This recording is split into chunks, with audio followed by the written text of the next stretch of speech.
Alors il y a deux aspects principaux. Au fil des ans, on a fait évoluer notre système évidemment, mais il y a deux aspects principaux qui vont caractériser notre façon de cultiver la vigne. C'est tout d'abord l'écologie.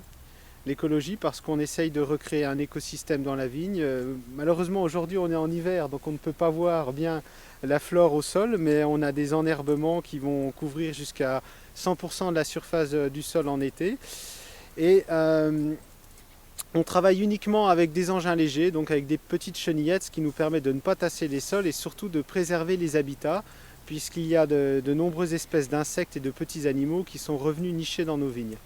L'écologie, c'est également une culture très proche de la culture biologique, puisqu'on a réduit de 90% l'usage des pesticides, et que dans les années qui viennent, à court terme, dans les 2-3 ans qui viennent, on prendra le label bio.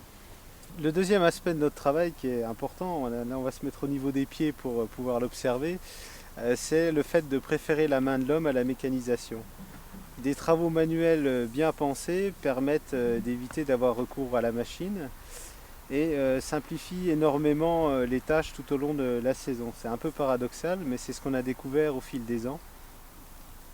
Par exemple, la base de notre système, c'est une architecture de la vigne qui favorise l'exposition des grappes et des feuilles à la lumière. C'est un nombre de rameaux réduit à l'hectare et c'est tout à fait cohérent avec notre système qui favorise la flore naturelle, donc la couverture du sol par l'herbe, puisque une vigne qui a peu de rameaux va consommer beaucoup moins d'éléments nutritifs.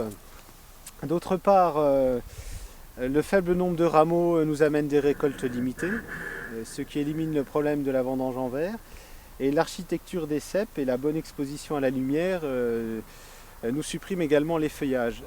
Donc c'est pas une ineptie à notre époque d'investir dans l'homme, de préférer la main de l'homme à la mécanisation. Si le système est bien pensé, ça peut nous amener à plus de qualité et à plus de facilité dans notre travail.